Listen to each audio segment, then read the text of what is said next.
Praise the Lord. கர்த்தருடைய பரிசுத்த நாமத்துக்கு மகிமை உண்டாவதாக. இந்த அருமையான ஓய்வு நாளிலே உங்களை சந்திப்பதிலே நான் மிகவும் மகிழ்ச்சி கொள்கிறேன்.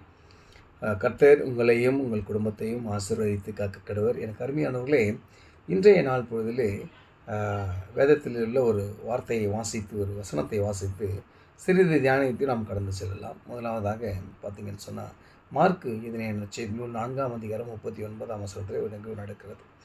எனக்கு அருமையானவர்களே, ஆண்டவரும் சீடர்களும் பிரயாணப்பட்டு கொண்டிருக்கிறார்கள். படகிலே ஆழ்கடலிலே பிரயாணப்பட்டு கொண்டிருக்கும்போது கடுமையான கொந்தளிப்பு உண்டாகிறது. கடல் கொந்தளிப்பு, காற்று அடித்து சுயல் காற்று உருவாகுகிறது. இதில் ஒரு விஷயம் என்னன்னு சொன்னால், ஆண்டவரோடு பயணித்தவர்கள் பாதி பேர் மீனவர்கள், சீடர்கள். ஒரு சிலர்கள் மட்டுமே, இந்த மத்திய இவர்களை போன்றவர்கள் மட்டுமே வரி வசூலுக்களாக இருந்தாங்கன்னு வேதாகம் சொல்லுது. ஆனால் பெரும்பாலானோர் மீனவர்கள்.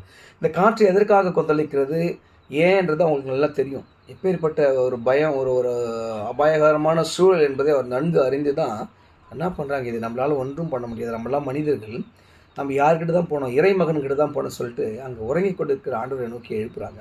ஆண்டவர் எழுந்து ஒன்றுமே பண்ணல. பாருங்கள், 39ஆம் வசனம், மார்க்கு 4:39. அவர் எழுந்து காற்றை அதட்டி கடலை பார்த்து, இறையாதே, அமைதலாயிரு என்றார்.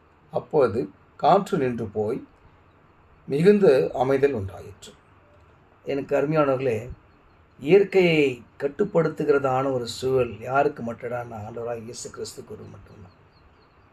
எப்பேற்பட்ட மருத்துவனை உயிரோடு எழுப்புவதும் சரி, இல்லையா, பாறையிலேருந்து தண்ணி கொடுப்பதும் சரி, எல்லாமே ஆண்டவராக இயேசு கிறிஸ்துவராலே மட்டுமே முடியும். நம்மளால் இயற்கையை அழிக்க தான் முடியும். மனிதர்கள் பெரிய பெரிய விஞ்ஞானிகள் யாராக இருந்தாலும் அழிச்சிட்டு நம்ம அதை ஃப்ளாட் போடுறது, வேறு எதுனா பயன்படுத்துறது, அங்கே ஒரு ஃபேக்ட்ரியை கொண்டு வந்து நீர் வளத்தை அழிக்கிறது, இப்படியெல்லாம் நிறையா இருக்கலாம். ஆனால் இயற்கையை கட்டுப்படுத்தி அமைதியில் உண்டாக்க ஆண்டவராகிய இயேசு கிறிஸ்துவாலே மட்டும்தான் முடியும். எனக்கு அருமையான, இன்றைக்கி நம்முடைய வாழ்க்கையில் அநேக புயல் போன்ற கஷ்டங்கள், புயல் போன்ற ப்ராப்ளம் இருக்கலாம். கடல் அந்த சுழல் போல் நம்முடைய வாழ்க்கை சுழந்து கொண்டு இருக்கலாம். நீங்கள் அப்படியெல்லாம் ஒரு மனம் பாரத்தோடு இருக்கலாம். ஆண்டவரே, இப்பேற்பட்ட ப்ராப்ளம் நான் எப்படி மேற்கொள்ள போகிறேன்? கவலைப்படாதீங்க, ஒரே ஒன்று தான், நம்மளால் முடியாது. ஏன்னா நாம் எல்லாம் பலவீனம் உள்ளவர்கள். யாரால் முடியாதுன்னா ஆண்டவராக இயேசு கிறிஸ்துவராலே முடியும்.